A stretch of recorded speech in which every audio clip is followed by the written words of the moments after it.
stand up. Since you're so devout, why don't you bless us with one of your long, boring prayers?" A blonde woman, her face red with anger, points at a small black girl at a lavishly decorated dinner table. All eyes turn to the child, who shrinks back, visibly uncomfortable. The furious stepmother was certain the girl would make a fool of herself, but she didn't know that the little girl's prayer was about to change everything. But before we dive into the full story, tell me where you're watching from and what time it is. Now, subscribe to the channel and let's begin. "Do you think she'll like me, Dad?" Emily Thompson asked, her small fingers nervously straightening the blue dress she had picked out specially for this moment. Richard Thompson looked down at his 9-year-old daughter, her auburn hair neatly combed and hazel eyes wide with uncertainty. He knelt to her level, straightening the collar of her dress. "Of course she'll like you, sweetheart." "Who wouldn't? You're the best thing in my life," Richard said, his voice gentle but carrying the deep confidence that had built his technology company from nothing. Emily nodded, not entirely convinced. She clutched the small Bible that had once belonged to her mother, Sarah. The leather cover was worn smooth from years of being held in her mother's hands, and now in Emily's. "Mom would want us to be happy, right?" Emily whispered. Richard felt the familiar ache in his chest at the mention of Sarah. 3 years since cancer took her, and still sometimes the pain felt fresh. "Yes, she would," he answered truthfully. "That's why I think it's time we started this new chapter. Victoria makes me happy, Em. I think she can make our family whole again." The doorbell rang, its chime echoing through their spacious Westfield home. "She's here!" Emily said, excitement and nervousness battling in her voice. Richard stood, smoothed his tailored suit, and took a deep breath. "Remember, best behavior." "I always use my best behavior," Emily replied with a small smile that reminded Richard so much of Sarah that it hurt. They walked together to the front door. When Richard opened it, Victoria Pierce stood there like a vision in a cream-colored dress that highlighted her model figure. Her platinum blonde hair fell in perfect waves around her shoulders, and her smile brightened when she saw Richard. "Richard, darling!" Victoria stepped forward, embracing him with a kiss on the cheek that left a faint lipstick mark. Her eyes then moved to Emily, and her smile shifted slightly, almost imperceptibly. "And you must be Emma." "Emily," the child corrected quietly. "Emily, of course." Victoria laughed lightly, waving a manicured hand. "Silly me. I've heard so much about you." Richard placed a protective hand on Emily's shoulder. "Come in, Victoria. We're excited to show you around." Victoria stepped into the foyer, her eyes sweeping across the marble floors, crystal chandelier, and sweeping staircase. "What a beautiful home, Richard. You never told me it was quite this impressive." "It's just home to us," Richard replied, watching as Victoria took in every detail with calculating eyes. "Mrs. Rodriguez made cookies," Emily offered, her voice small but determined to be hospitable. "They're chocolate chip. Dad says they're the best in Massachusetts." Victoria's smile tightened. "How thoughtful."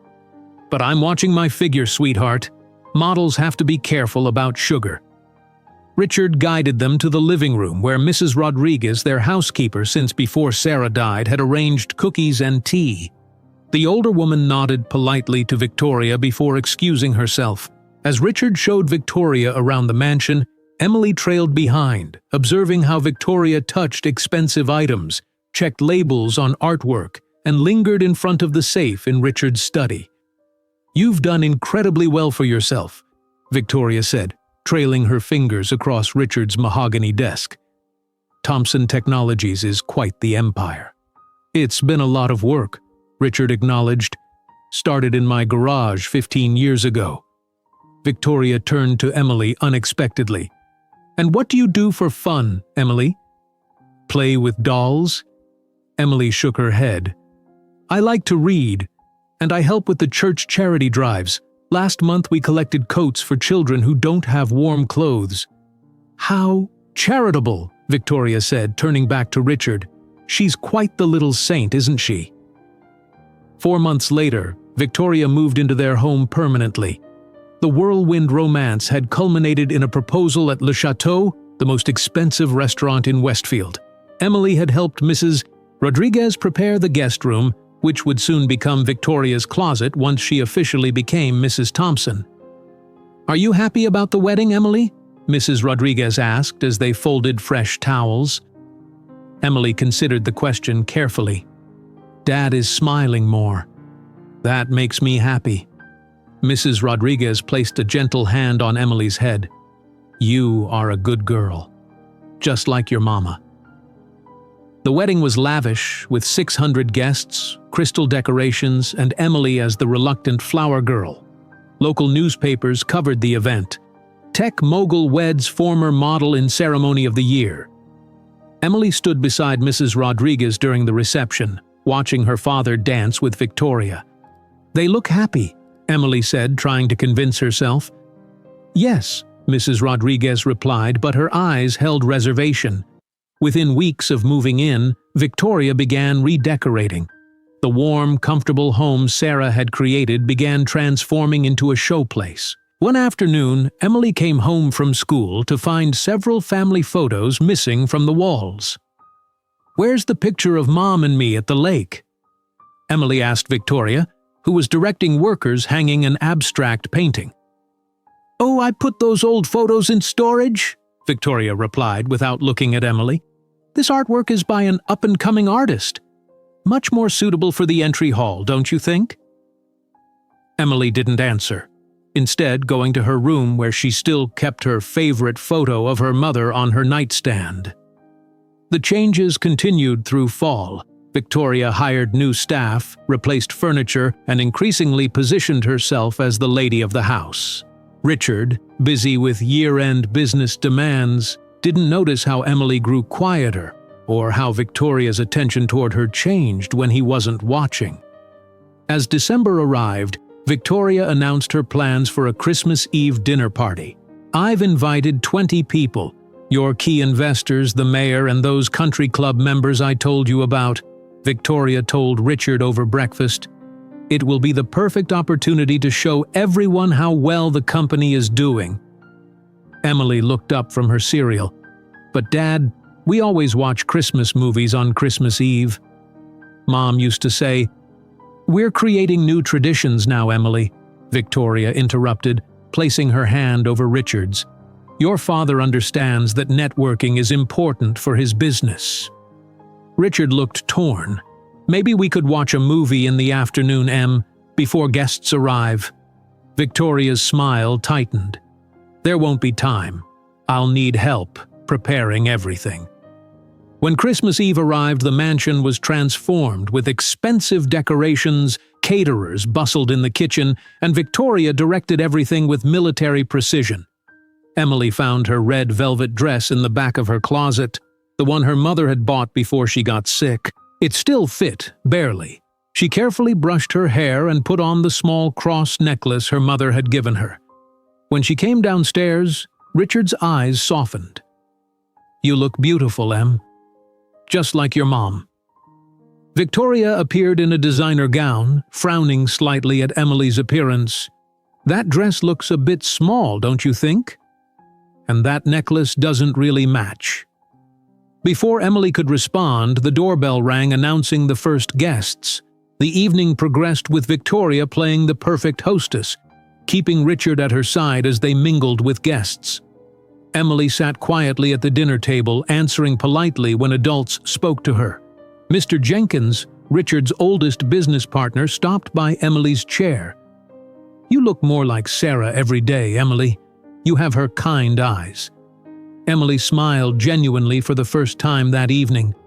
"Thank you, Mr. Jenkins." Nearby, Victoria stiffened at the comparison. During dinner, Richard proudly announced, "Emily received her school's Spirit of Giving award last week. She organized a toy drive for children at the local hospital." Guests applauded, offering Emily congratulations.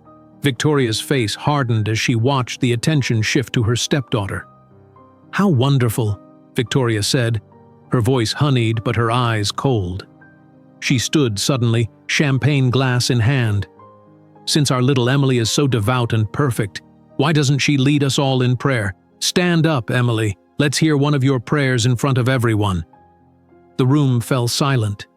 20 pairs of eyes turned toward Emily, whose face had gone pale. Richard looked startled by the sudden challenge. Emily slowly stood, her hands trembling slightly as they clutched her mother's Bible that she had brought to the table. She took a deep breath, unaware that the prayer she was about to offer would change everything. Emily stood in the silent dining room, her small fingers trembling as they held her mother's Bible. She looked at the 20 faces watching her. Victoria's smile was wide, but her eyes were cold. Richard shifted uncomfortably in his chair. Emily took a small breath. When she began to speak, her voice was so quiet that guests leaned forward to hear. "Dear God," she started, her words barely above a whisper. "Thank you for this food and for the people who made it. Thank you for our home and for Dad's work that helps many people." Emily paused, her voice growing a little stronger. "Thank you for memories of Mom, who taught me that prayers should always include thankfulness before asking for anything." Several guests exchanged glances. Victoria's smile began to fade. "Please bless everyone at this table. Help us to be kind to each other even when it's hard.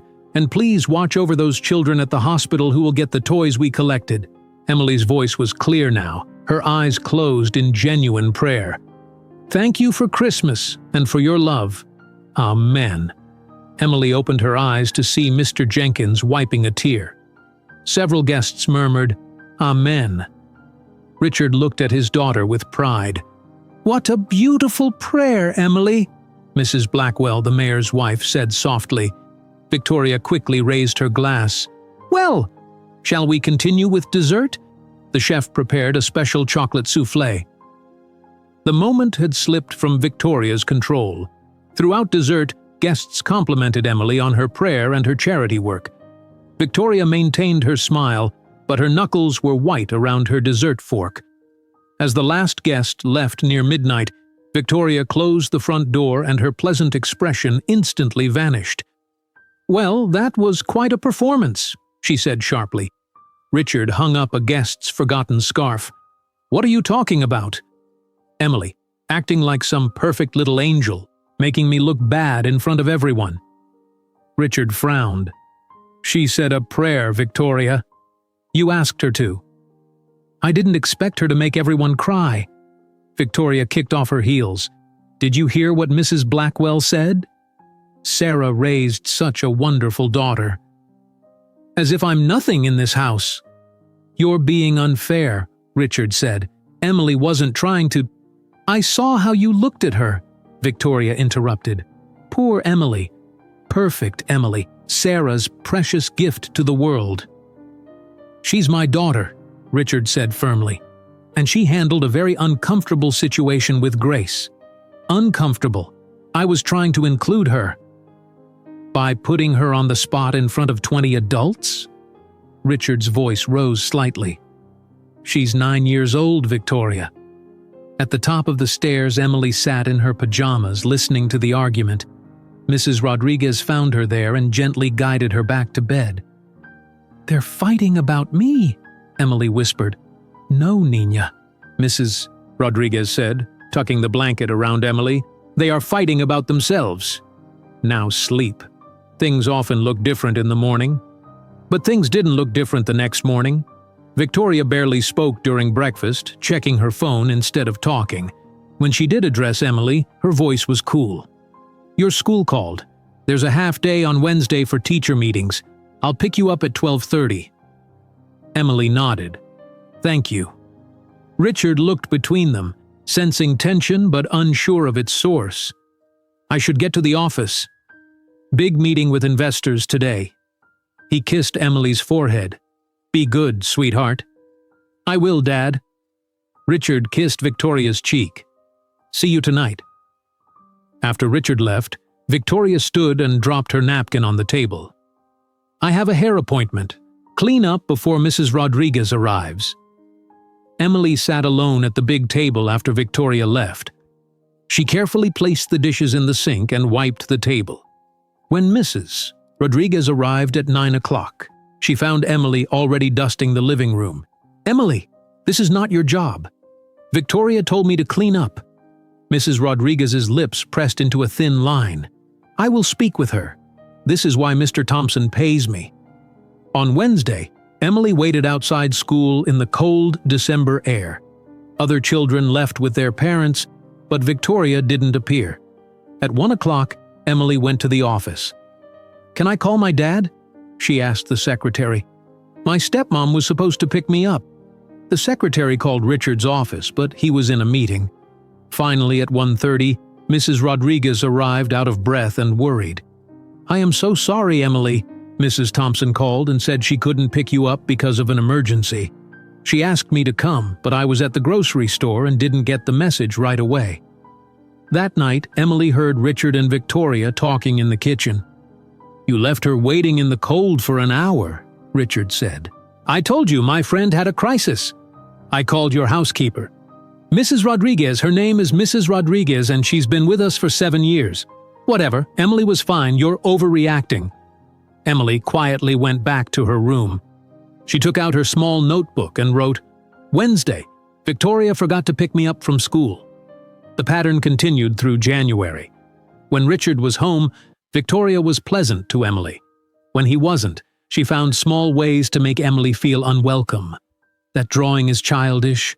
Don't hang it on the refrigerator. Your voice is giving me a headache. Go play in your room. Those shoes make too much noise when you walk. Don't wear them in the house." Each night, Emily wrote in her notebook. Each day, she grew quieter. At school, Ms. Baker noticed the change in her usually enthusiastic student. Emily stopped raising her hand in class. During recess, she sat alone reading instead of playing with friends. When Miss Baker asked if everything was okay, Emily just nodded and said, "I'm fine."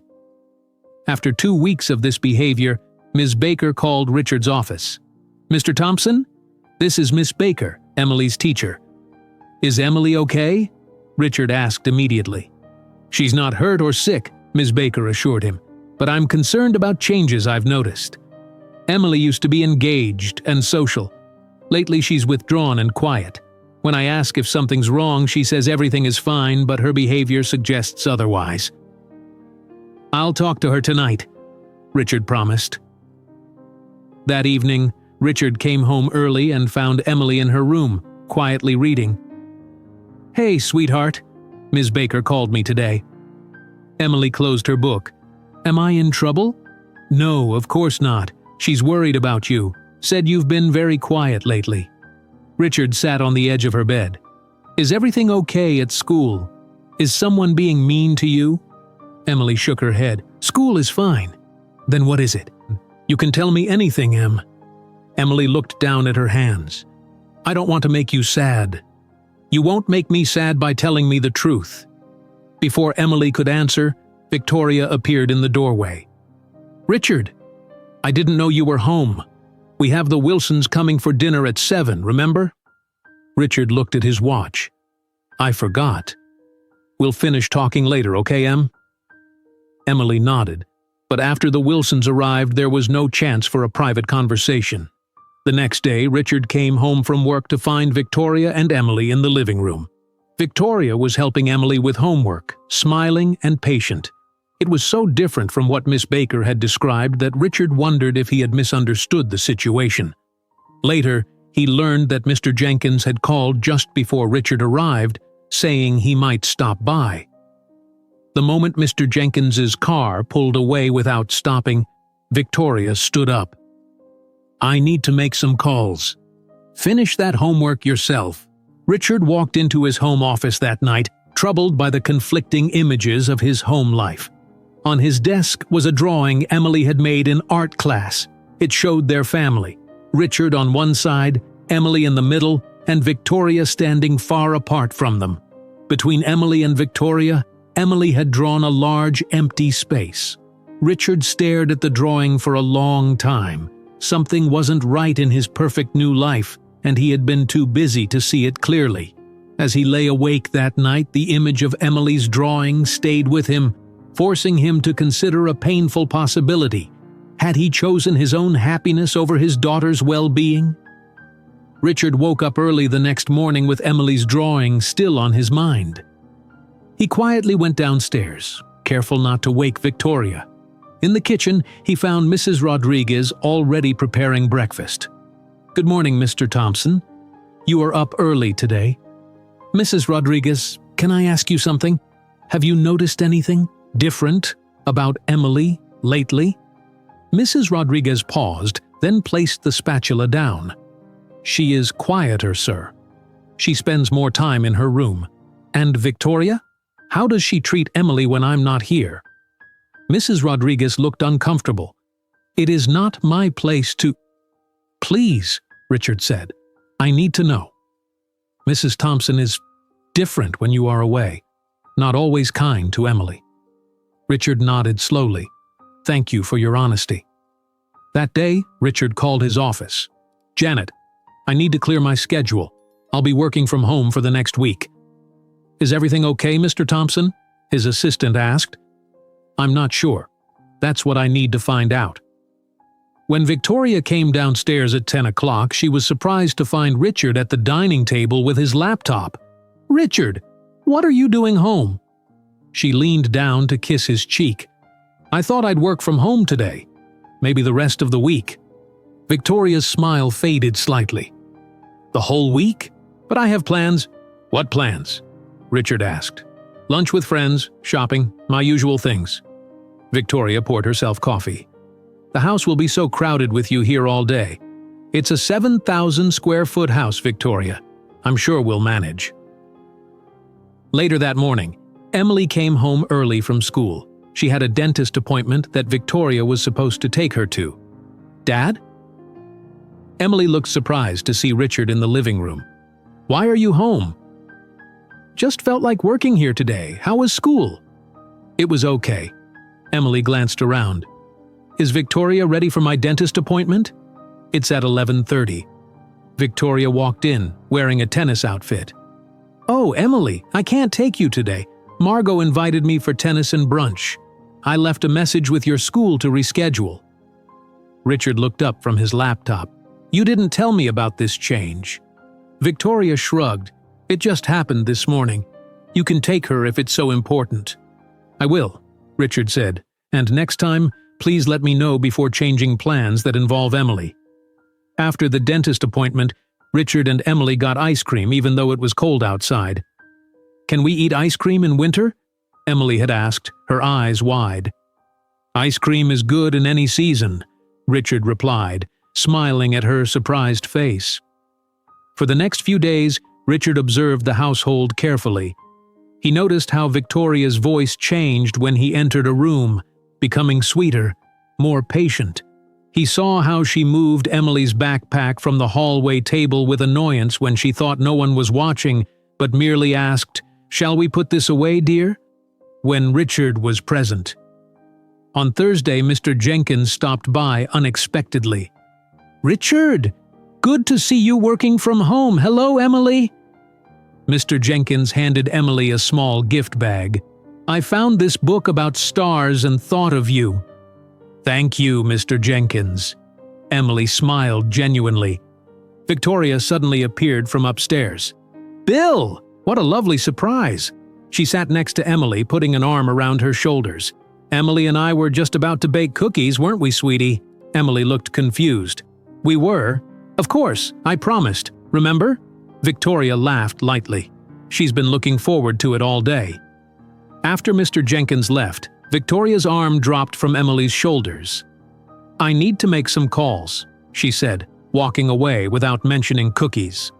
That night, Richard found a stack of mail in Victoria's desk drawer while looking for a pen. He was surprised to see several opened letters addressed to Emily from her grandparents, Sarah's parents. "Emily?" he asked at breakfast the next morning. "Have you gotten any letters from Grandma and Grandpa Miller lately?"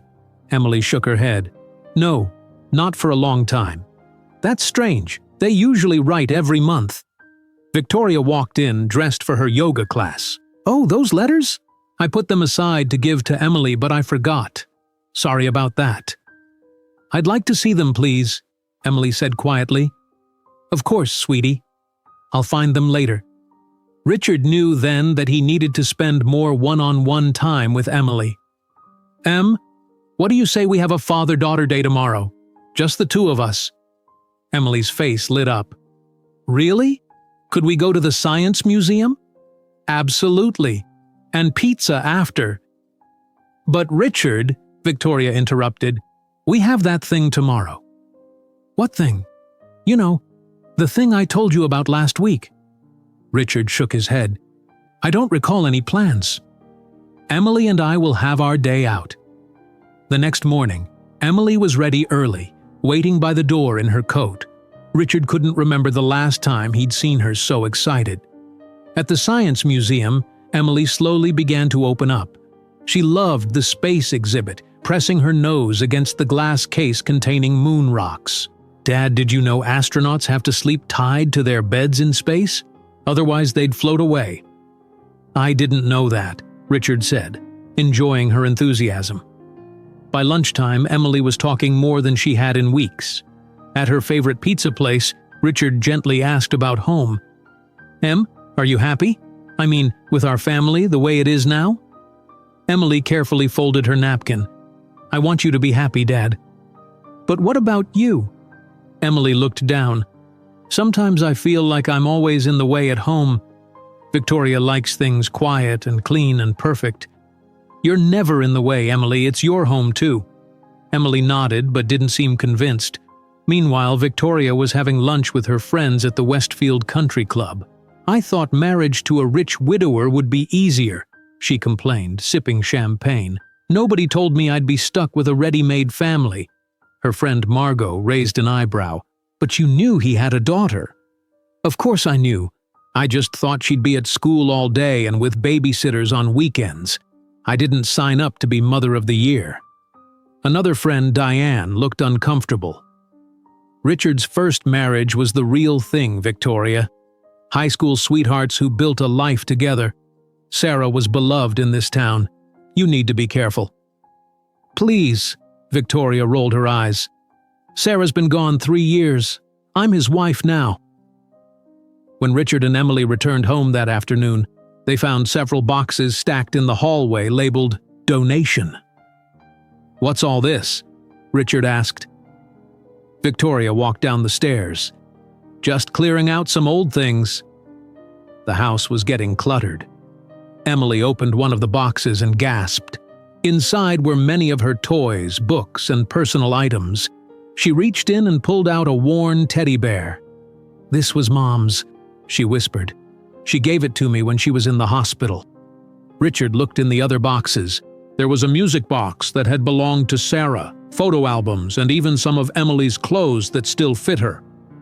"Victoria, why are these things being donated?" Richard asked, his voice tight. "They're old, Richard. Emily needs new things, not these childish toys, and those other items were just taking up space." Emily was holding the teddy bear tightly, trying not to cry. Richard put his hand on her shoulder. "Emily, take your things back to your room.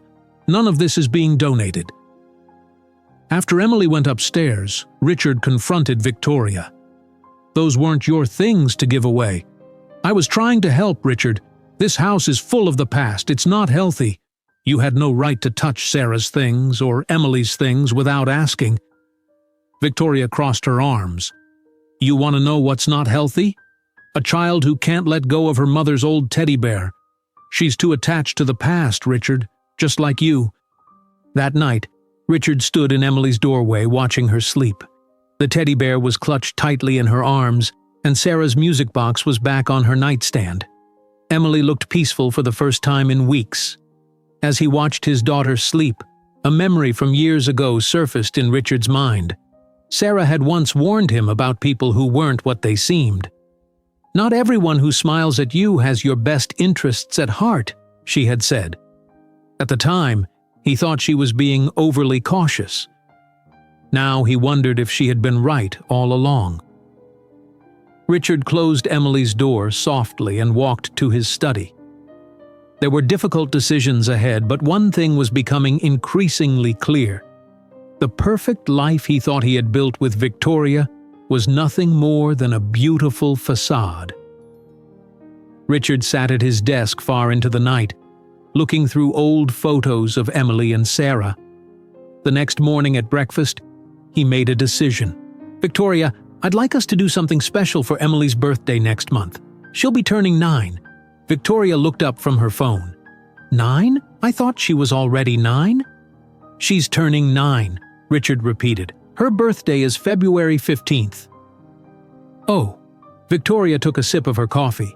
Actually, I've been meaning to talk to you about February. I found this amazing couples spa in Vermont. I booked us a long weekend, Thursday through Sunday. Richard frowned. Which weekend? Victoria smiled brightly. The 14th through the 17th.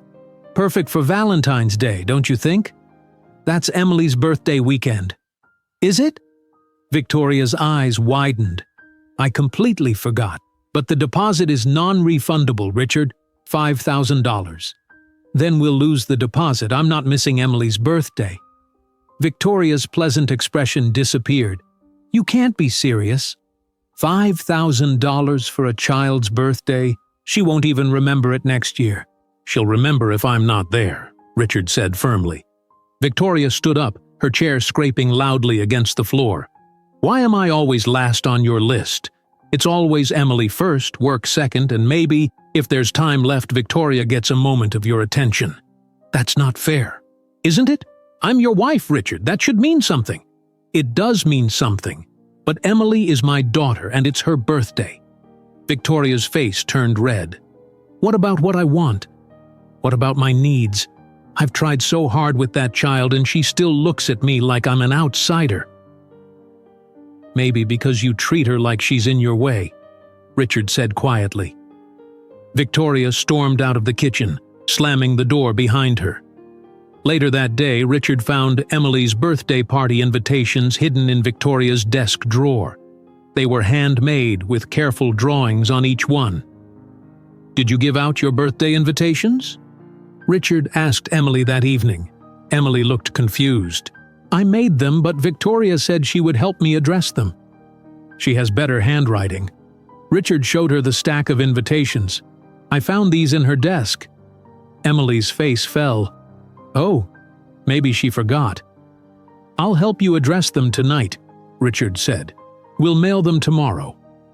The next morning, Richard overheard Victoria on the phone in her closet.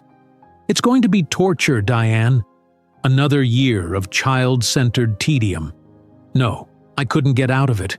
Richard is being completely unreasonable. Richard walked away, his suspicions confirmed. He decided to take control of the birthday preparations himself. Mrs. Rodriguez, he said, finding the housekeeper in the laundry room, I'd like your help with Emily's birthday party. Can you make her favorite cake? The chocolate one with strawberry filling? Of course, Mr. Thompson. I would be happy to help. On the day of Emily's birthday party, Richard decorated the living room with streamers and balloons while Emily was at her piano lesson. When they returned, Emily's eyes grew wide. It looks so pretty, Dad.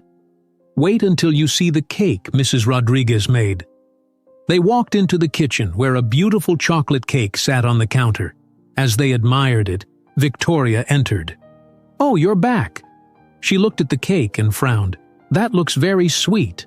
All that sugar isn't good for children. She moved toward the refrigerator, bumping the counter.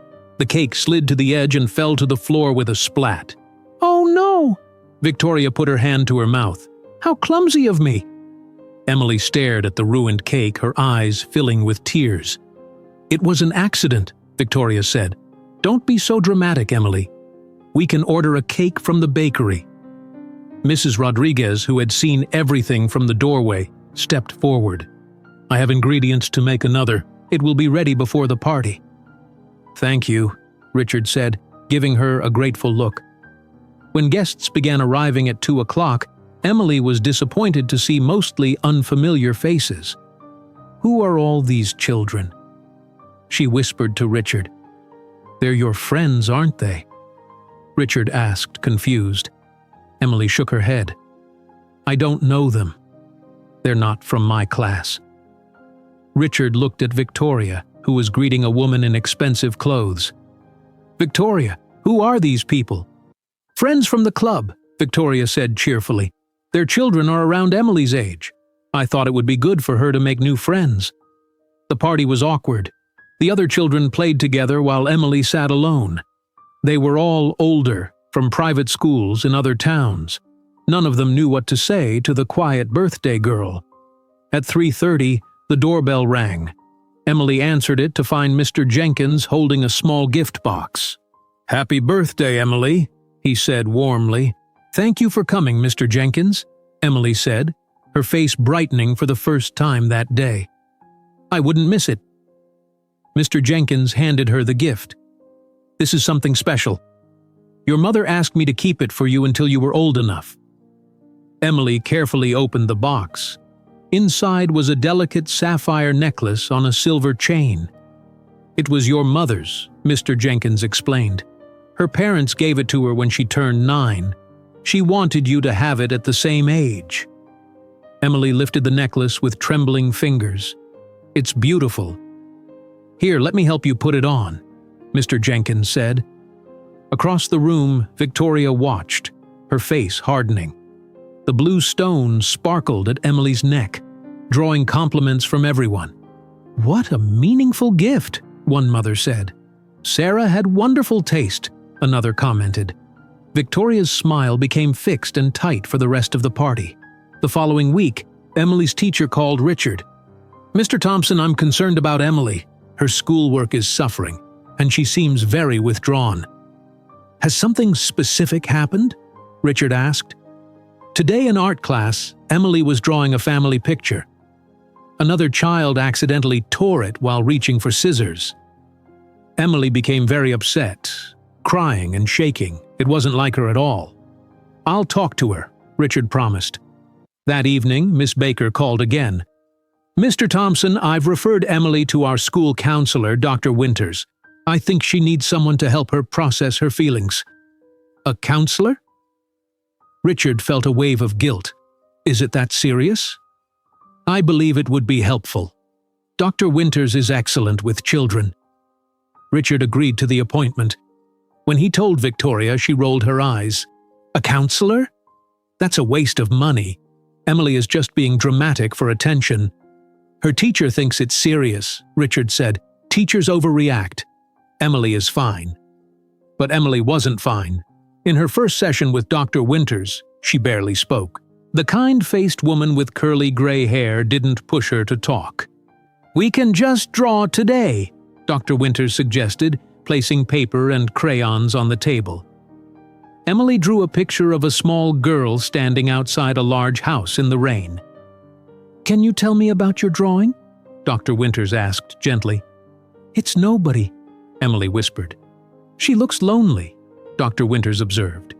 Emily nodded slightly but didn't speak. After the session, Dr. Winters called Richard.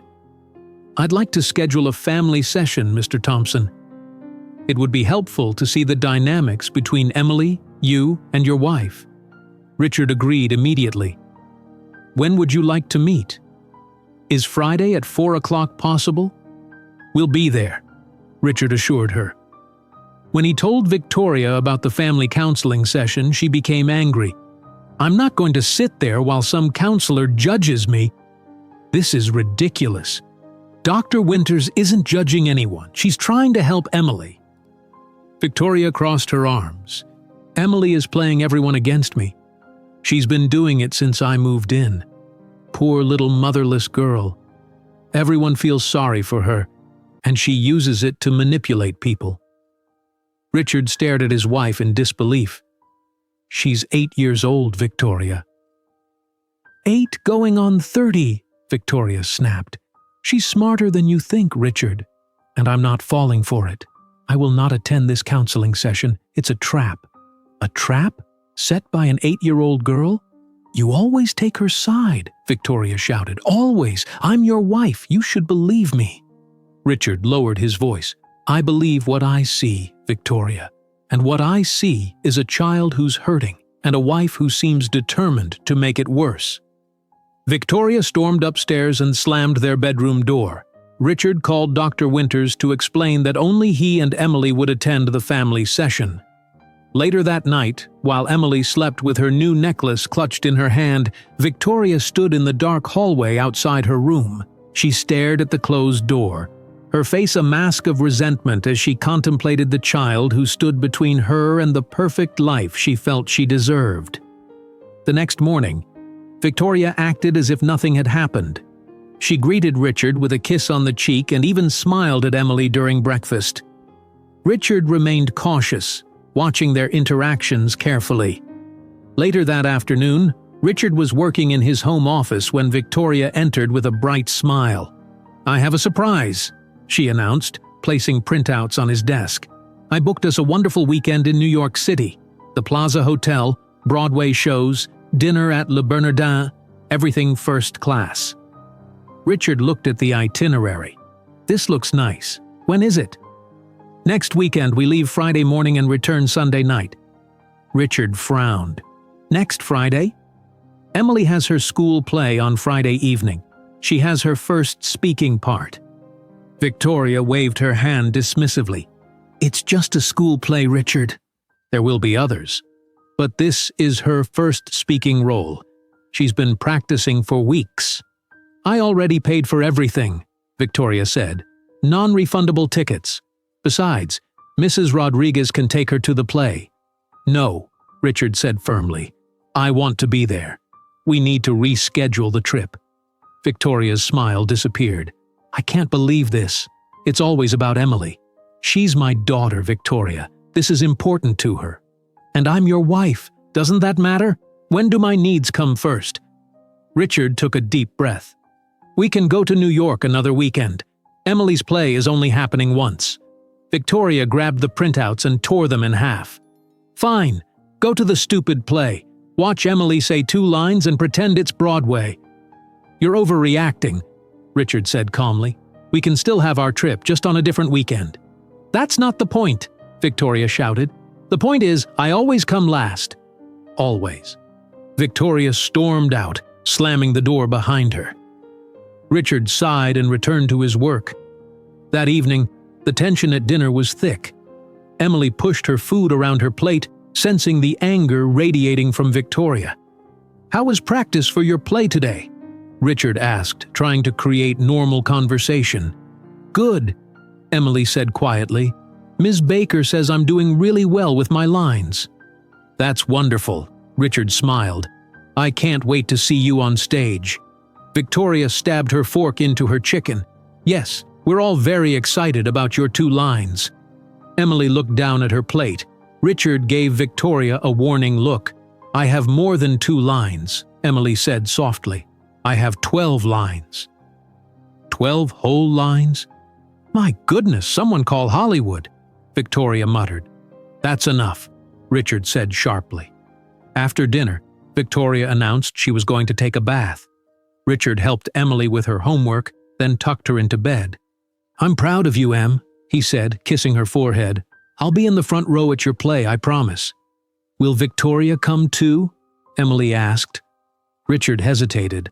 "I don't know, sweetheart, but I'll be there for sure." Emily nodded and clutched her mother's Bible close to her chest. It was her nightly ritual, finding comfort in the worn leather cover Sarah had touched so many times. Richard went to the master bedroom, where Victoria was applying face cream. "We need to talk," he said, closing the door. "About what?" "How I'm not allowed to plan anything because Princess Emily has school activities?" "About how you're treating my daughter," Richard said. "The comments at dinner were unnecessary and hurtful." "Oh, please," Victoria rolled her eyes. "She's fine. You baby her too much. She's a child who lost her mother. She needs support, not criticism." Victoria turned to face him. "And what about what I need, Richard? I married you for a better life. I didn't sign up to be second place to some clingy child." Richard stared at her in shock. "Is that why you married me? For a better life?" "Why does anyone get married?" Victoria shot back. You wanted a beautiful wife to show off, and I wanted financial security. It was a perfect arrangement until you started putting Emily ahead of everything. She's my daughter, and I'm your wife. I should be your priority." Victoria's voice rose. "I didn't sign up to be a mother to some clingy, religious brat. I married you for a better life, Richard, not to play mommy to Sarah's leftover." Neither of them realized that the heating vent in the floor carried their voices directly to Emily's room above. Emily sat frozen in her bed, Victoria's cruel words echoing in her ears. Tears streamed down her face as she heard her father and Victoria continue to argue. Quietly, Emily slipped out of bed and went to her closet. In the back corner, behind her winter boots, was a small backpack. She and her mother had prepared it years ago when they played explorer games. "Explorers always need to be ready for adventure," Sarah had told her. Emily opened the backpack. Inside were a flashlight, a small first aid kit, a water bottle, and a space for clothes. With trembling hands, Emily added her mother's Bible, a photo of her mother, and some warm clothes. She put on her coat, hat, and gloves, then slipped the backpack over her shoulders. The voices downstairs were still angry. Emily quietly opened her window and looked at the oak tree outside. Its branches reached close to her window, just as they had when her mother taught her how to climb trees. Carefully, Emily climbed onto a thick branch and made her way down the tree. Her foot slipped once, scraping her leg, but she didn't cry out. When she reached the ground, Emily headed toward the street. She wasn't sure where to go, but she knew she couldn't stay in a house where she wasn't wanted. Richard and Victoria argued for another hour before Richard decided to sleep in the guest room. The next morning, he went to wake Emily for school but found her bed empty. "Emily?" he called, checking her bathroom. "Emily, it's time for school." When there was no answer, Richard checked the closet under the bed and then ran downstairs. "Mrs. Rodriguez? Have you seen Emily?" The housekeeper shook her head. "No, sir. I just arrived." Victoria came downstairs in her silk robe. "What's all the shouting about?" "Emily's not in her room," Richard said, panic rising in his voice. "Her bed is empty." "She's probably hiding somewhere," Victoria said, playing a game for attention. Richard didn't respond. He was already calling Emily's friends' parents, then her school. No one had seen her. "I'm calling the police," he announced, reaching for his phone with shaking hands. Within an hour, police officers were at the house, taking information about Emily. Richard provided a recent photo, a description of what she might be wearing, and details about her favorite places.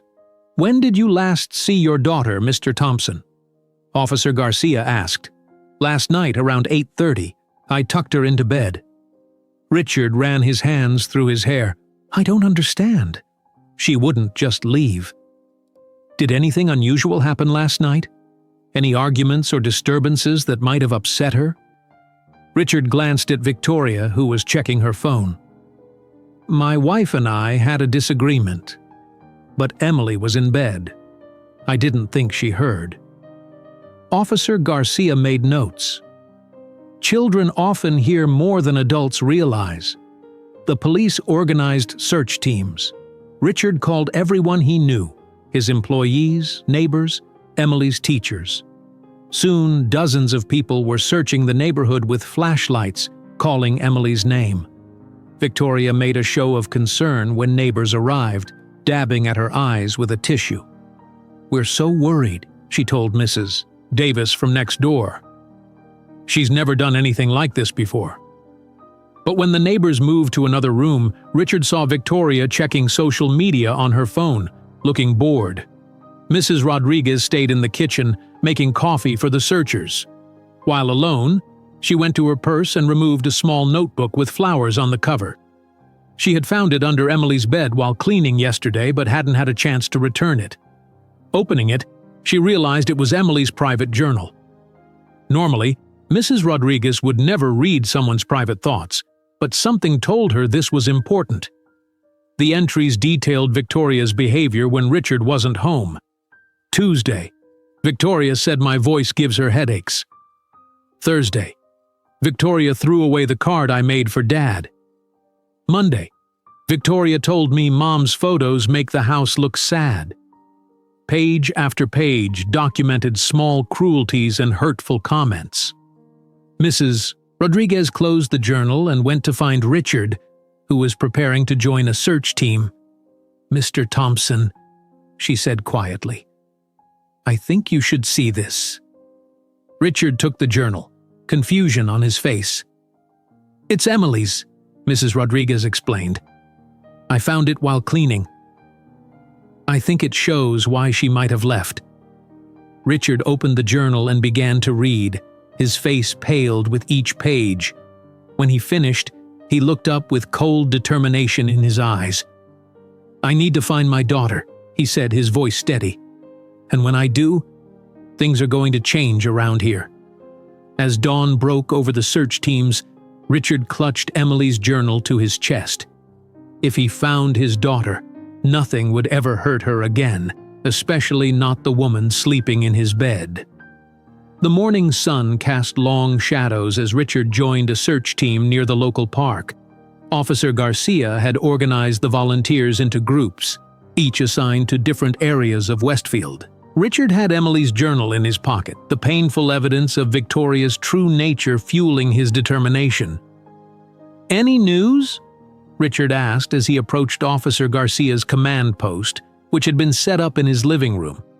"Nothing yet, sir," Officer Garcia said, "but we have over 50 people searching now. Someone will find her."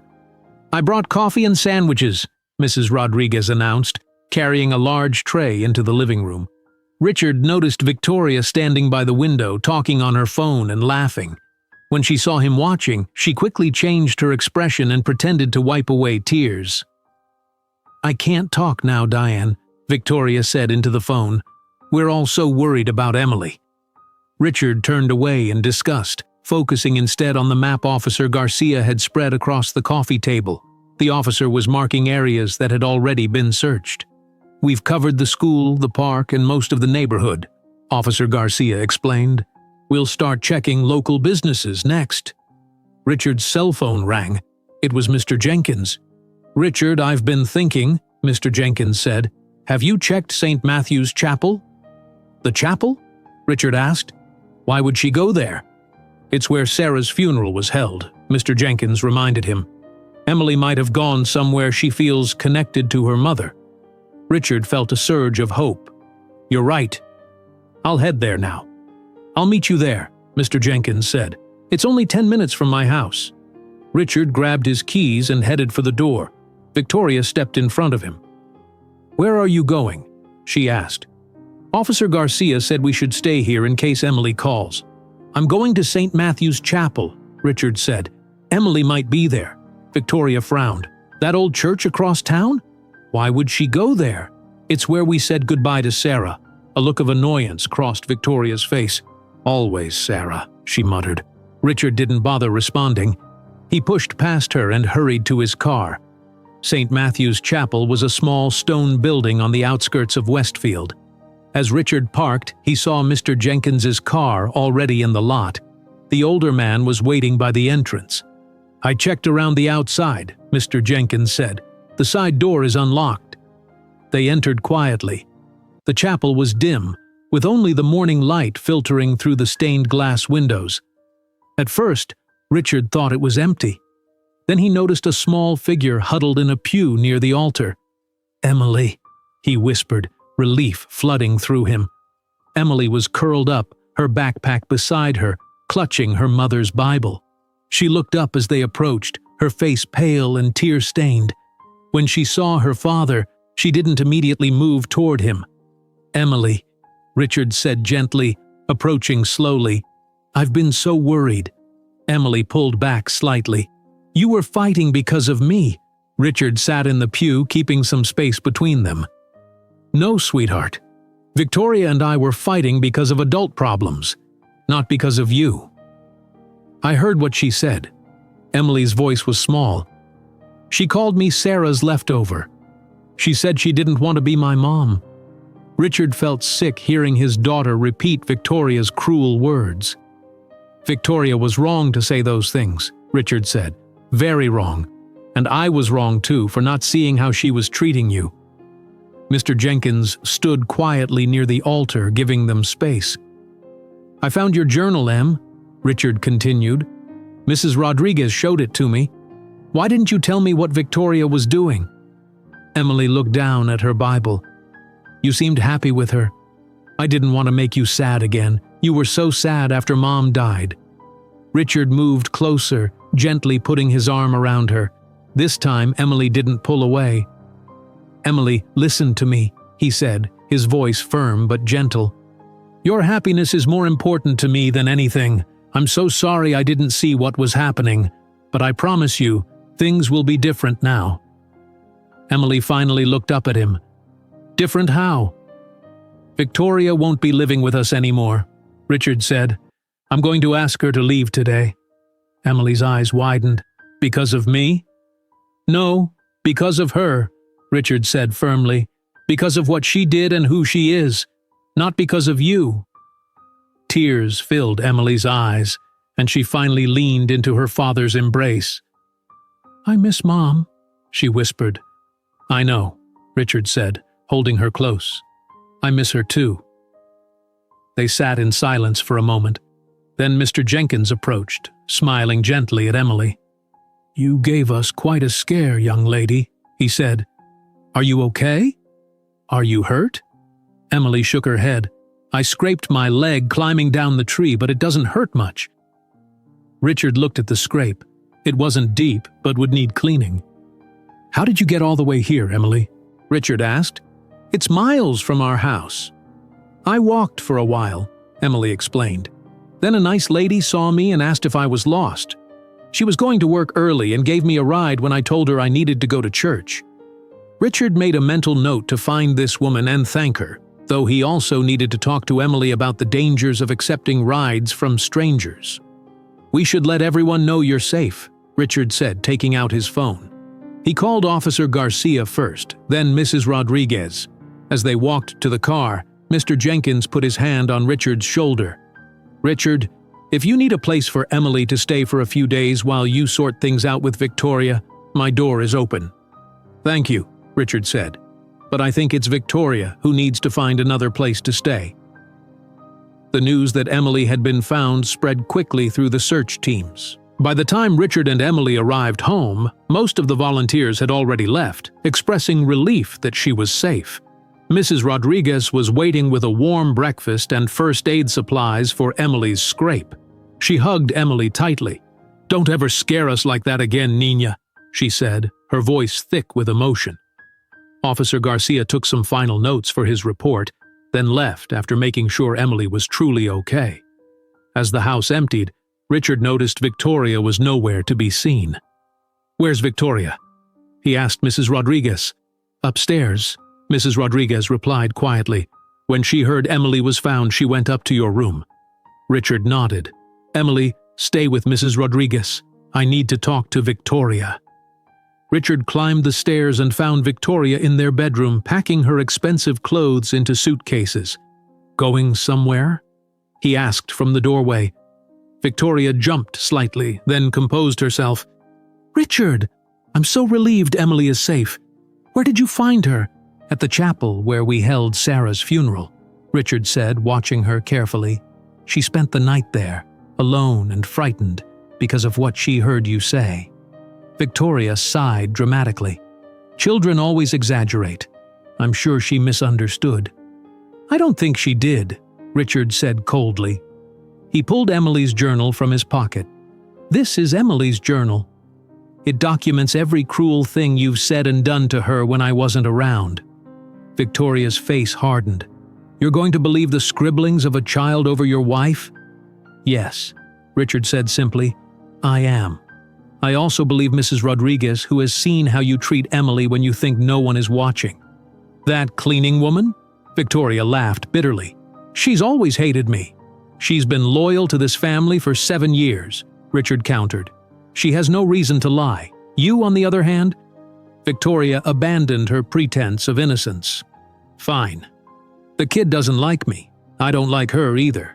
But we can work through this, Richard. Plenty of families have step-parent issues." "This isn't about step-parent issues," Richard said. This is about you deliberately trying to harm my daughter emotionally. This is about you marrying me for my money, not because you loved me." Victoria stepped closer, her voice softening. "I do love you, Richard. We can start over. Maybe family counseling would help. I can change." "I want you out of this house today," Richard said firmly. "My lawyers will contact you about the divorce." Victoria's eyes narrowed. "Divorce? After less than a year of marriage? I'm entitled to half of everything you own." "We have a prenuptial agreement," Richard reminded her, "which you clearly didn't read carefully. If the marriage ends within 1 year, you get only what you brought into it." "You can't do this to me!" Victoria's voice rose to a shout. "You did this to yourself," Richard replied. "The moment you tried to hurt my daughter to get to me, you lost everything." Victoria grabbed a vase from the nightstand and hurled it against the wall where it shattered. "You'll regret this," she hissed. "Both of you will." Richard remained calm. "I'll give you 2 hours to pack your things. Then I want you gone." Downstairs, Emily sat at the kitchen table with Mrs. Rodriguez, who was telling stories about when Emily was a baby to distract her from the muffled shouting upstairs. "Your mama used to sing to you every night," Mrs. Rodriguez said, "even when you were too little to understand the words." Emily smiled sadly. "I remember her singing. Sometimes I still hear it when I'm falling asleep." Richard entered the kitchen, his face tired but resolved. He sat next to Emily and took her small hand in his. "Victoria is leaving today," he said simply. "It will be just us again for a while. Is that okay with you?" Emily nodded, relief visible on her face. "Yes, that's okay with me." Richard squeezed her hand. "I promise you, Emily. From now on, your happiness and safety come first. Always." As Victoria moved around upstairs, packing her belongings, Richard and Emily sat together in the kitchen, beginning the first steps of healing their fractured family. 2 hours later, Victoria left the Thompson house with 6 suitcases of designer clothes and jewelry. She didn't say goodbye to Emily. The front door closed behind her with a final click, and a heavy silence filled the house. "Is she really gone?" Emily asked quietly. Richard nodded. "Yes, she's gone." The next morning, Richard called his office. Janet, his assistant, answered on the first ring. "Thompson Technologies, Janet speaking." "Janet, it's Richard. I need to speak with the executive team." "Of course, Mr. Thompson. They're in the conference room now for the weekly meeting. Should I connect you?" "Yes, please." There was a brief silence, then the sound of voices in the conference room. "Richard?" "We were just discussing the Miller contract," said Mark, his chief financial officer.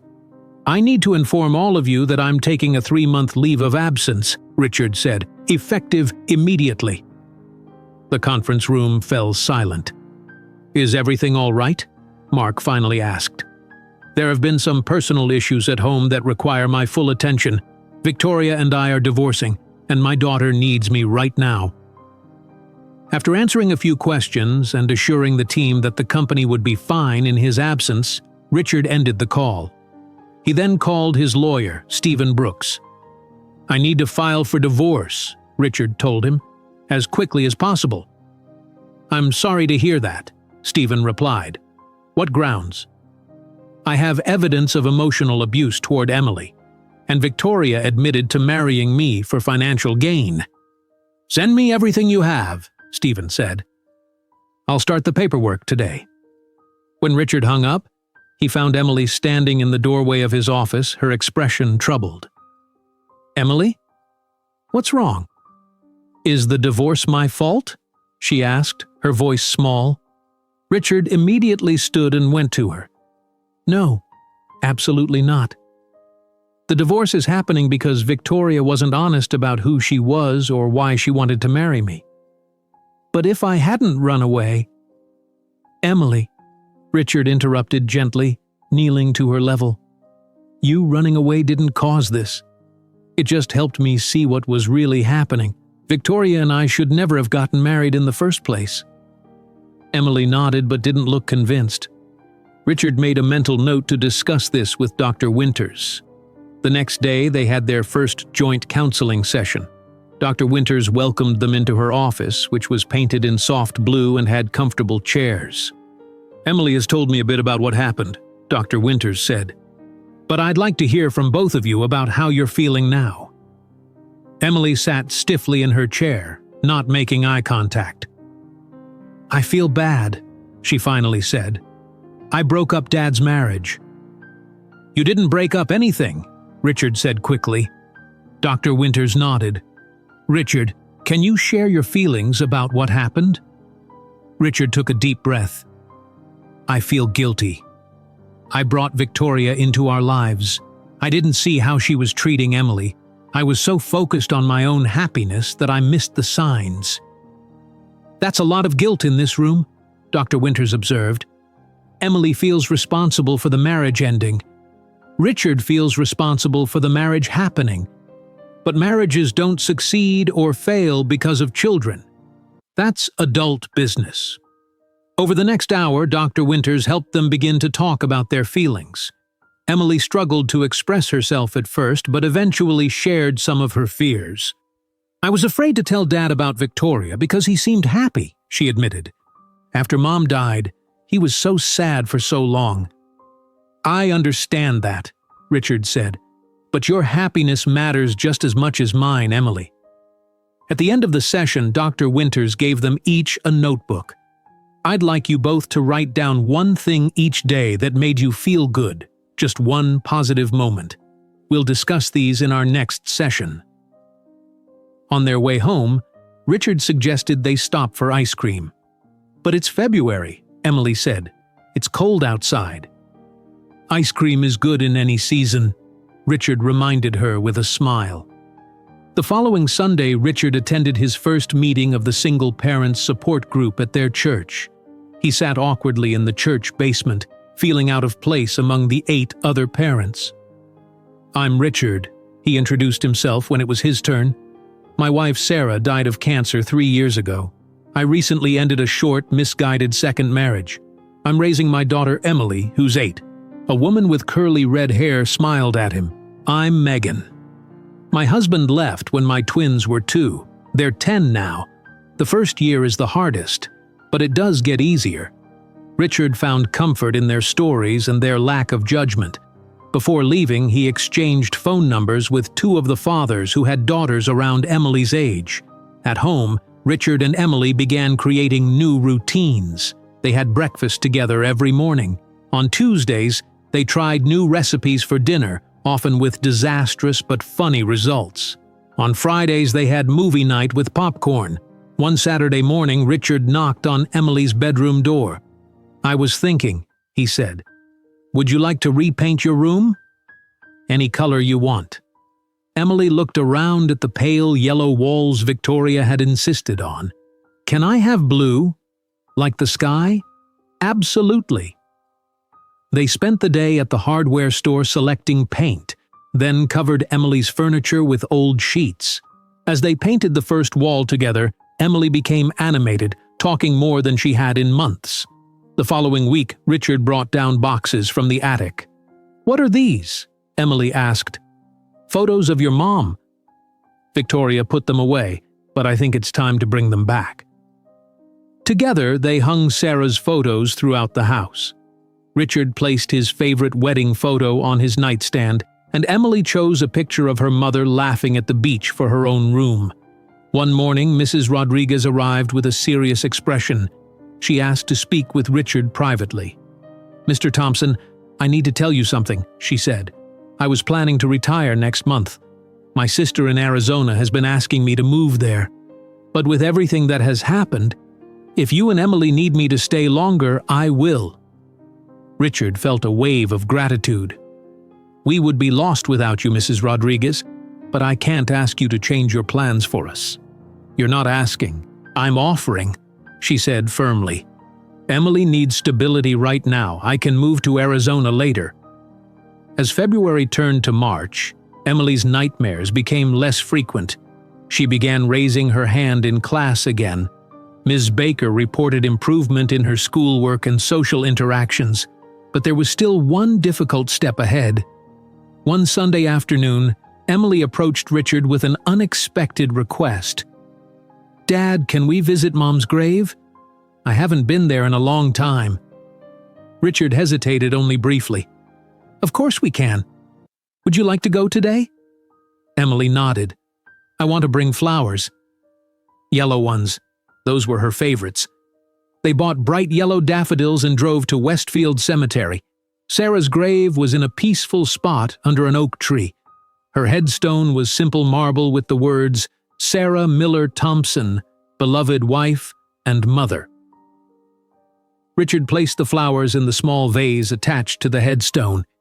Emily stood quietly beside him, then knelt down on the grass. "Hi, Mom," she said softly. "I'm sorry I haven't visited in a while." A lot has happened. Richard stepped back a few paces, giving Emily privacy while staying close enough for support. "I missed you a lot," Emily continued. "Dad got married again, but it didn't work out.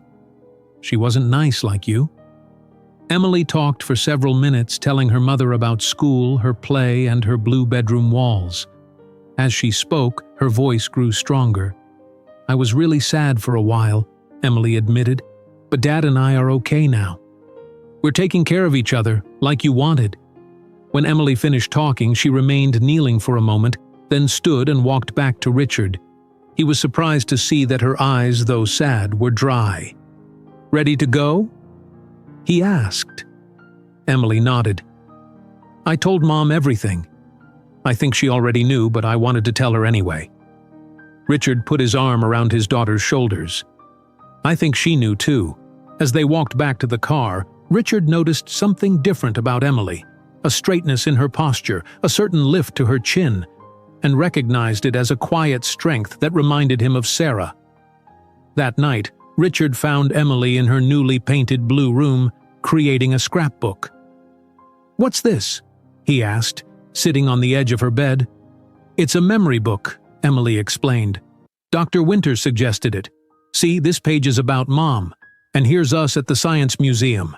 And this is Mrs. Rodriguez teaching me to make tortillas." Richard smiled. "It's beautiful, Em." "Dad?" Emily looked up at him. "Are we going to be okay?" Richard looked at his daughter, really looked at her, and saw the strength she had inherited from Sarah, the resilience she had developed through her own struggles, and the love that had never diminished between them. "Yes, Emily," he said with certainty. "We're going to be more than okay." 3 months after Victoria left, Richard returned to work part-time. He arranged his schedule so he could drop Emily at school each morning and be home when she finished her day. On his first day back at Thompson Technologies, he placed a new family photo on his desk, just him and Emily, smiling in front of their house. "Welcome back, Mr. Thompson," Janet said, bringing him coffee. "How's Emily doing?" "Much better," Richard replied. "She's joined the school choir again, and she's making progress in therapy." "That's wonderful," Janet smiled. "Your 10 o'clock meeting is ready when you are." Life had settled into a comfortable rhythm. Emily's nightmares had stopped. She was raising her hand in class again and had reconnected with her friends. Even Dr. Winters commented on her remarkable progress. Then one morning, Mrs. Rodriguez arrived at the house with a troubled expression. She was holding a glossy magazine. "Mr. Thompson, I think you should see this," she said, placing the magazine on the kitchen counter. "It's the new issue of Westfield Life." Richard looked at the cover and froze. Victoria's face smiled up at him beneath the headline, "Victoria Pierce Thompson, My Life as a Stepmother and Why It Failed." "She didn't," Richard whispered, quickly turning to the article inside. The 4-page spread featured Victoria in various posed photos around Westfield. There were even pictures of the Thompson home, interior shots Richard had never authorized. The article portrayed Victoria as a loving stepmother who had tried desperately to bond with a troubled child still grieving her mother.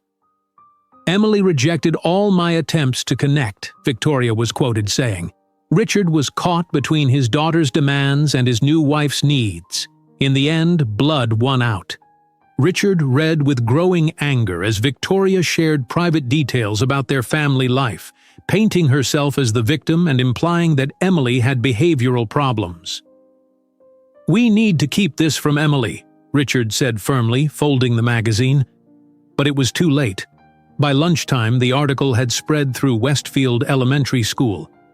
When Emily entered the cafeteria, conversations paused. Children whispered behind their hands. "Is it true your stepmom left because you were mean to her?" A girl named Brittany asked as Emily sat down with her lunch. Emily froze, fork halfway to her mouth. "What?" "My mom read it in a magazine," Brittany continued. "It said you wouldn't let her be your new mom because you were too sad about your real mom." Emily put her fork down slowly. She felt her cheeks grow hot as more children turned to listen.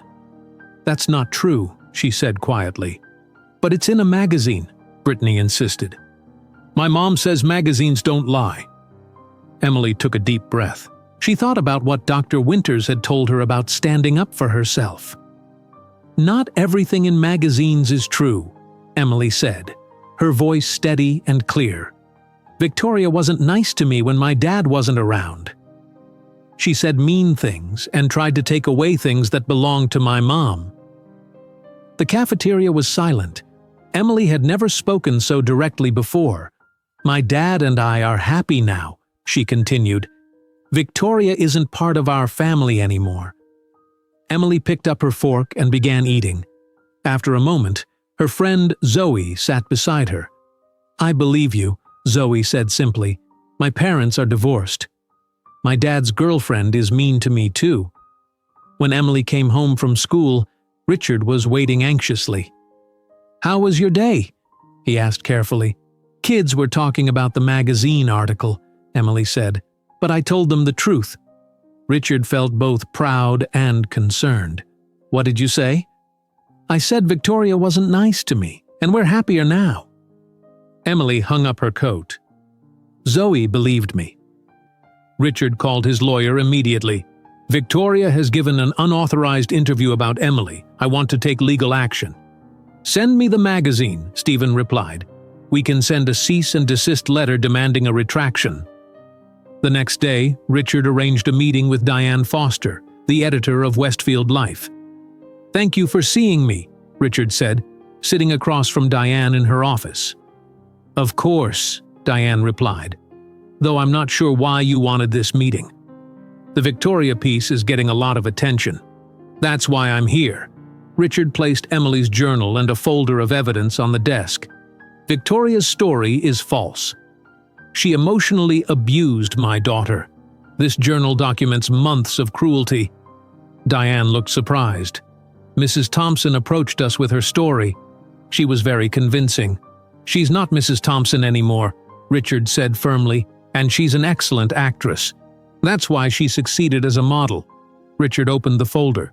"These are statements from our housekeeper who witnessed Victoria's behavior. This is a report from Emily's therapist documenting the emotional damage. And here is the police report from when Emily ran away after overhearing Victoria say she didn't sign up to be a mother to some clingy religious brat." Diane's eyes widened as she reviewed the documents. "Mr. Thompson, I had no idea. We fact-checked her career information but took her word regarding the family situation." "Victoria manipulated you, just as she manipulated me," Richard said. "I'm requesting a full retraction and a public apology to Emily." "I'll need to discuss this with our legal team," Diane said. "My lawyer will be contacting yours today," Richard replied, standing. "In the meantime, I suggest you don't print any more copies of that issue." The following week, Westfield Life published a retraction and apology, acknowledging they had not properly verified Victoria's claims. Richard hoped this would end the matter. It didn't. On Wednesday, Emily was eating lunch at school when the cafeteria suddenly grew quiet. She looked up to see Victoria walking toward her table, wearing a designer dress and perfect makeup. "Emily, darling," Victoria called loudly. "I've missed you so much." Emily froze, her sandwich halfway to her mouth. Mrs. Peterson, the lunch monitor, immediately approached Victoria. "Excuse me, who are you?" Mrs. Peterson asked. "I'm Victoria Thompson, Emily's stepmother," Victoria replied with a bright smile. "I just want to talk to her for a moment." "I'm sorry, but you're not on the approved visitor list," Mrs. Peterson said firmly. "Please come to the office to sign in properly." "This is ridiculous," Victoria said, her voice rising. "She's my stepdaughter." Emily shrank in her seat as other children stared. The school security officer approached. "Ma'am, I need you to come with me," he said. "Emily!" "Tell them who I am," Victoria demanded, her pleasant facade cracking. Emily looked at Victoria with clear eyes. "You're not my stepmother anymore. Please leave me alone." Victoria's face contorted with anger. "You ungrateful little—" "Ma'am," the security officer interrupted, "either you leave willingly or I'll escort you out." Victoria glared at Emily once more, then turned and stormed out. Principal Turner called Richard immediately. "Mr. Thompson, we had an incident involving Victoria Pierce attempting to see Emily. Security removed her from the property." "Is Emily okay?" Richard asked, already grabbing his keys. "She's shaken but handling it well," Principal Turner assured him. "She's with the school counselor now." Richard rushed to the school. In the counselor's office, he found Emily looking calm but tired. "I'm so sorry this happened," Richard said, hugging her. "It's okay, Dad," Emily replied. "I told her to leave me alone, and she did." Richard was amazed at his daughter's composure. "You're very brave, Emily." "Dr. Winters says I should use my voice when something doesn't feel right," Emily explained. "Victoria doesn't feel right." That afternoon, Richard took Emily directly to Stephen's law office. "We need a restraining order," Richard explained. "Victoria showed up at Emily's school today." Stephen took detailed notes. "We'll file immediately. Given her history and this incident, I believe the judge will grant it." 2 days later, they appeared before Judge Martinez. Victoria was represented by her own attorney, who argued that she only wanted to maintain a relationship with the child she had helped raise. Richard's lawyer presented Emily's journal, the statements from Mrs. Rodriguez, the police report from Emily's disappearance, and security footage from the school incident. "Your Honor," Stephen concluded, "Miss Pierce has shown a pattern of emotional abuse toward Emily Thompson, followed by public defamation through the magazine article, and now direct harassment at her school. Judge Martinez didn't take long to make her decision. I am granting a restraining order prohibiting Victoria Pierce from coming within 500 feet of Emily Thompson or any location Emily regularly attends, including her home and school. This order will remain in effect for 1 year." Victoria sat stiffly beside her lawyer, her face a mask of controlled anger. That evening, Richard and Emily sat together on their back porch. The early spring air was cool but not cold. "Dad, can I ask you something?" Emily said. "Anything. Why did Victoria hate me so much?" Richard considered the question carefully. "Victoria doesn't know how to love people, Emily. She only knows how to use them. She saw me as a way to get money and status. She saw you as competition for my attention." Emily nodded slowly. "Dr. Winters says some people have emptiness inside them that they try to fill with things instead of love." "Dr. Winters is very wise," Richard said. "I was scared of Victoria for a long time," Emily admitted. "But today at school I wasn't scared anymore. I just felt sad for her." Richard looked at his daughter with amazement. At only 8 years old, she had shown more wisdom and compassion than many adults he knew. "I'm proud of you, Emily," he said. "Your mother would be proud too." Emily smiled, a genuine smile that reached her eyes. "I know." As they watched the sunset together, Richard realized that through all these challenges, Emily had found her voice. The quiet, fearful child of a few months ago was growing into a strong, compassionate person. And though the journey had been difficult, they had emerged stronger, not just surviving, but beginning to thrive. Spring arrived in Westfield with budding trees and warmer days. As Richard and Emily sat on their back porch one evening watching birds return to the feeder, Richard shared an idea that had been forming in his mind. "Emily, I've been thinking about how we can honor your mom's memory in a meaningful way, Richard said. Emily turned to him with interest. How? What if we created a foundation in her name, the Sarah Thompson Foundation? We could help other children who lost parents to cancer. Emily's eyes widened. Could we really do that? We could, Richard nodded. Thompson Technologies has resources we could use. What do you think? I think Mom would love it, Emily said softly. She always wanted to help people. That night, Richard couldn't sleep. He went to his office and began sketching ideas for the foundation. By morning, he had filled several pages with notes about structure, funding, and possible programs. As the sun rose, he knew this was the right path forward. At his next board meeting at Thompson Technologies, Richard presented his concept to the executive team. The Sarah Thompson Foundation would support children who have lost parents to cancer, he explained. Our company would provide initial funding and ongoing support. Mark, the chief financial officer, looked thoughtful. What kind of programs would the foundation offer? Our first project would be a summer camp, Richard explained. A place where children could heal through activities, nature, and community. A safe space to process grief and find joy again. The room was quiet for a moment. Then Janet, who had been Richard's assistant for 10 years, spoke up. My niece lost her father to cancer last year, she said. Something like this would have helped her tremendously. One by one, other board members shared similar stories of friends or family affected by cancer. By the end of the meeting, the vote to approve company resources for the foundation was unanimous. Thompson Technologies will allocate 5% of annual profits to the Sarah Thompson Foundation, Richard announced. We'll begin operations immediately. That evening, Richard shared the news with Emily. The board approved the foundation, he told her excitedly. We can start working on the summer camp right away. Emily grinned. Can I help? I have ideas. Of course you can.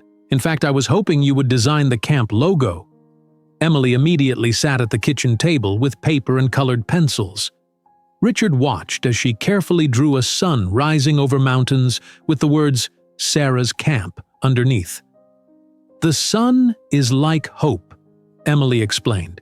It always comes back, even after the darkest night. Richard felt his heart swell with pride. It's perfect, Em. Over dinner, Richard broached another subject he'd been considering. I was thinking of calling your grandparents, Grandma and Grandpa Miller. Would that be okay with you?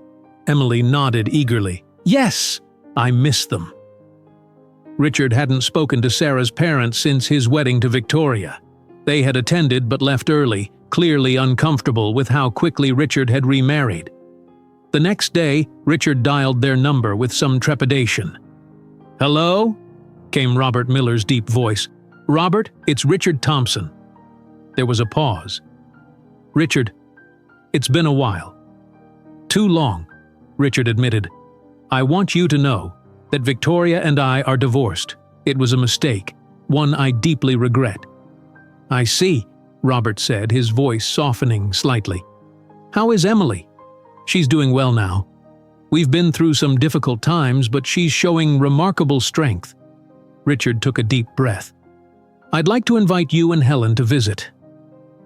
Emily misses you both. We've missed her too, Robert said. And you, Richard.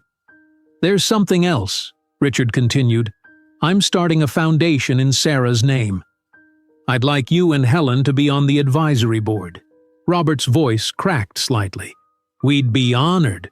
Sarah would be proud of this, Richard. The reunion between Emily and her grandparents was emotional. Helen Miller held her granddaughter tightly, tears streaming down her face. You've grown so much, Helen said, and you look more like your mother every day. We brought something for you, Robert said, handing Emily a small box. Inside was a silver charm bracelet. This was your mother's when she was your age, Helen explained. She wanted you to have it when you were old enough. Emily carefully put it on her wrist. I'll never take it off. Over lunch, Richard explained the foundation and summer camp. The Millers listened attentively, occasionally wiping away tears. Sarah always wanted to help other children, Helen said. Even during her own treatment, she would visit the children's cancer ward with small gifts. I remember, Richard nodded. She said it gave her strength to focus on others. We have some of Sarah's old journals, Robert offered. She wrote about activities that helped her during difficult times. They might give you ideas for the camp. As plans for the foundation progressed, Richard rented office space in downtown Westfield. Emily helped choose furniture and decorations, insisting on bright colors and comfortable seating so kids will feel happy when they come in. Richard hired a small staff, including a program director named Melissa Chen, who had experience working with children dealing with grief. Emily took an immediate liking to her. Ms. Chen understands sad feelings, Emily told Richard after meeting her. She doesn't try to make them go away. She says it's okay to be sad sometimes. That's very wise, Richard agreed. One Saturday, Richard and Emily visited potential camp locations in the mountains outside Westfield. They found a perfect site with cabins, a lake, and hiking trails. What activities should we have at camp? Richard asked as they walked around the property. Emily thought carefully. Art helped me when I was sad about Mom. And being outside, and talking to other kids who understand. Those are excellent suggestions, Richard said. And maybe a special place where kids can go when they need quiet time, Emily added, like a memory garden. Richard made notes of all Emily's ideas, impressed by her thoughtfulness. Back in Westfield, the Foundation's website launched with Sarah's photo and story on the homepage. The response was immediate and overwhelming. Donations poured in from community members, businesses, and even strangers touched by the mission. A local newspaper reporter asked to interview Richard and Emily about the foundation. Richard hesitated, remembering the Victoria article, but agreed after meeting the journalist and feeling comfortable with her approach. On the day of the interview, Emily surprised Richard with her poise and articulate responses. What do you hope children will gain from attending Sarah's camp? The reporter asked Emily. I hope they'll know they're not alone, Emily replied. When my mom died, sometimes I felt like no one understood. But helping other people heal has helped me heal too. The reporter looked impressed. That's very insightful for someone so young. Richard watched his daughter with pride, seeing glimpses of the remarkable woman she would become. The Foundation's office opening ceremony was scheduled for early May. Emily insisted on cutting the ribbon herself. Mom would want me to do it, she said confidently.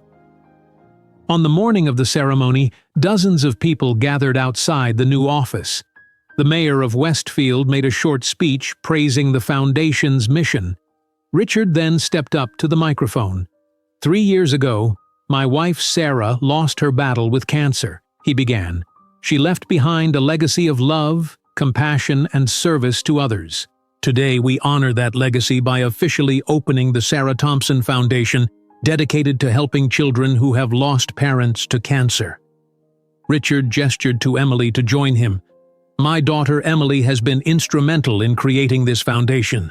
She has shown me that even in our darkest moments, we can find purpose by helping others. I'm so proud to introduce her today. Emily stepped forward, looking small but determined. My mom taught me that kindness matters more than anything else, she said in a clear voice. At Sarah's camp, kids will learn that it's okay to be sad sometimes, but there's still room for happiness too. My mom would be happy knowing we're helping other kids. With those words, Emily cut the ribbon. Applause filled the street as people entered the bright, welcoming office space.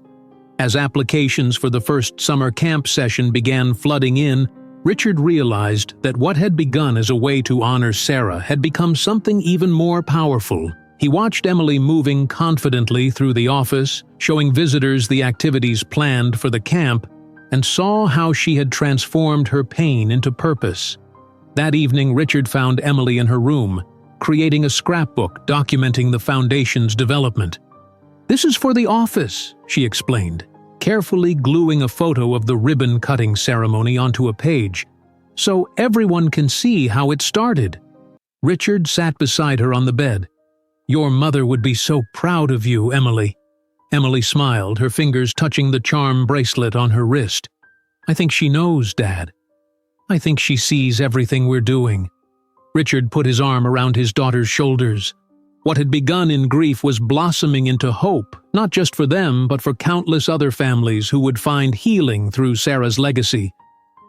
Winter returned to Westfield, bringing snow and holiday decorations to the town. 1 year had passed since the Christmas Eve dinner when Victoria had challenged Emily to pray in front of everyone. So much had changed in those 12 months.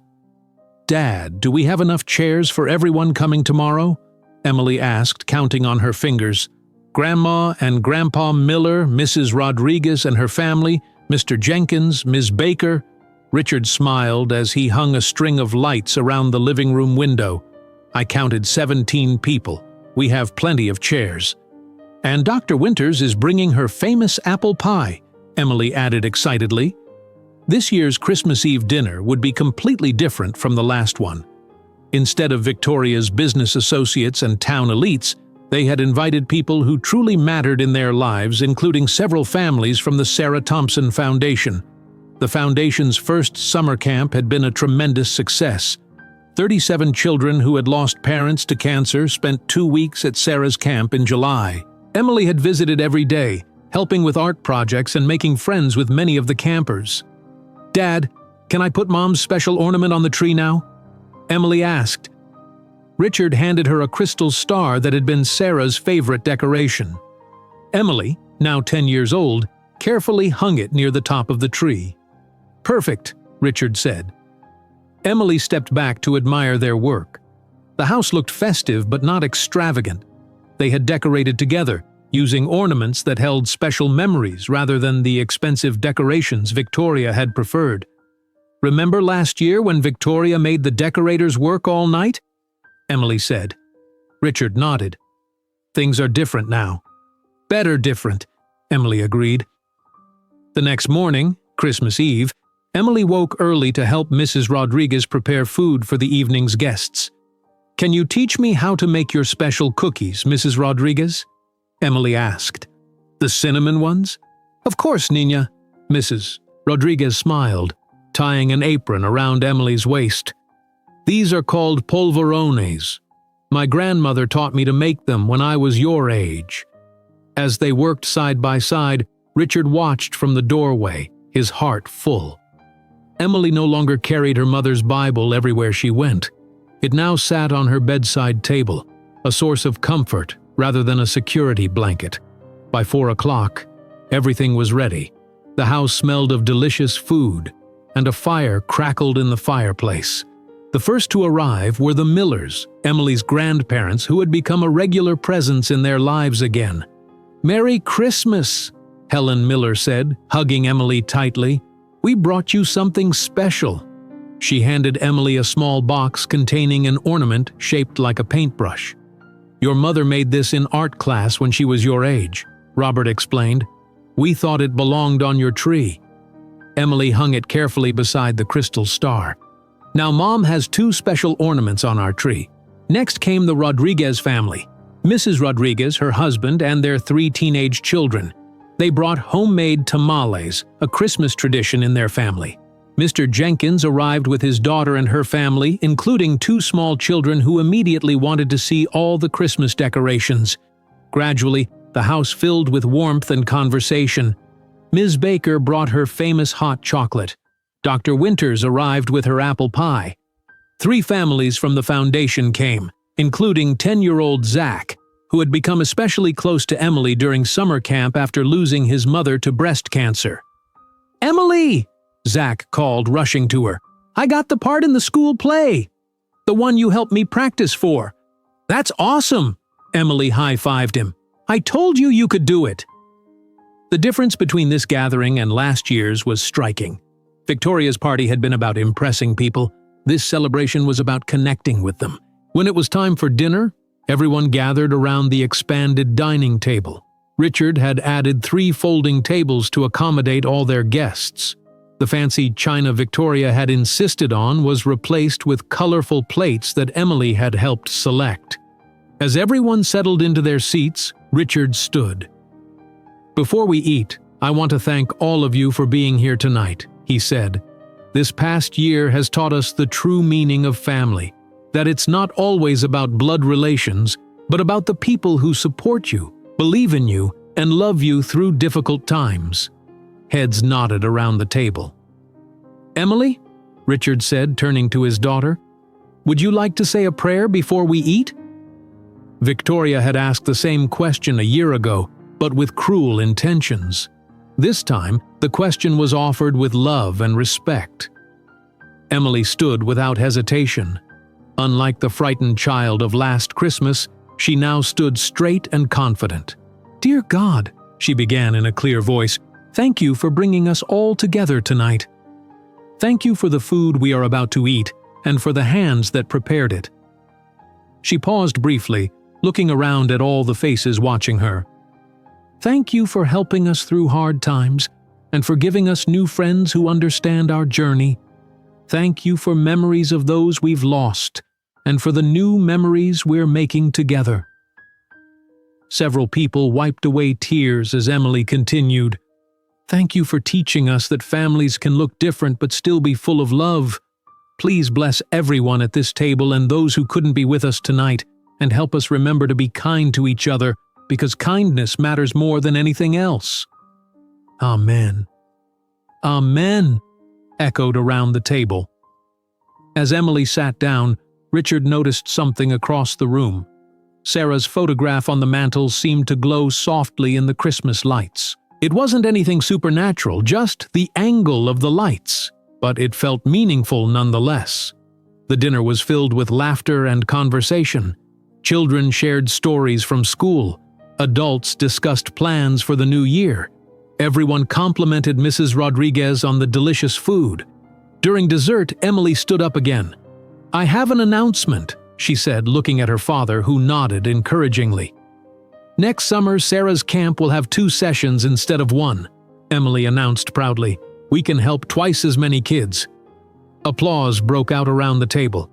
"Emily has been instrumental in planning the expanded program," Richard added. "She's created new activities based on feedback from this year's campers."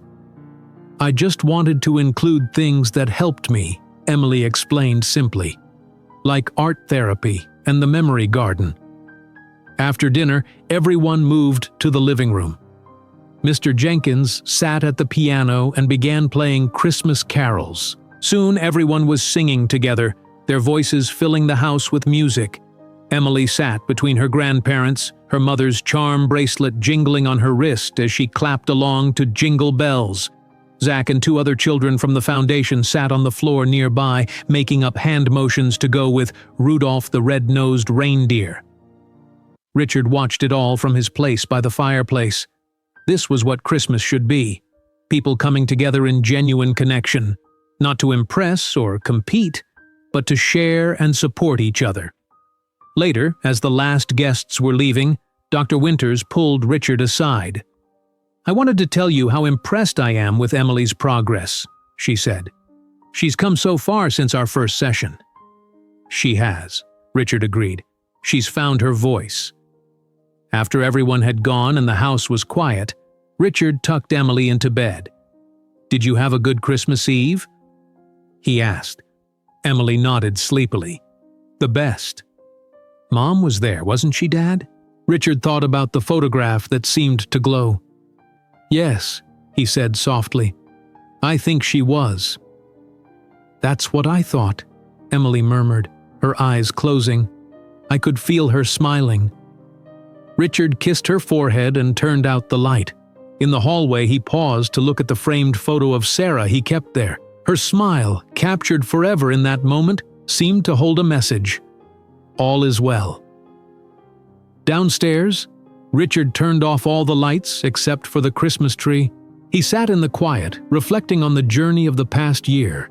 From the painful Christmas Eve with Victoria to tonight's joyful gathering, they had traveled so far. The prayer that had been intended to humiliate Emily had instead become the catalyst for profound change. It had led them through darkness into light, through loss into new beginnings. And in that journey, the family they had lost and the family they had become were finally, peacefully, one and the same. If you enjoyed today's video, I'm sure you'll love the next one. Don't waste time. Just click on the screen.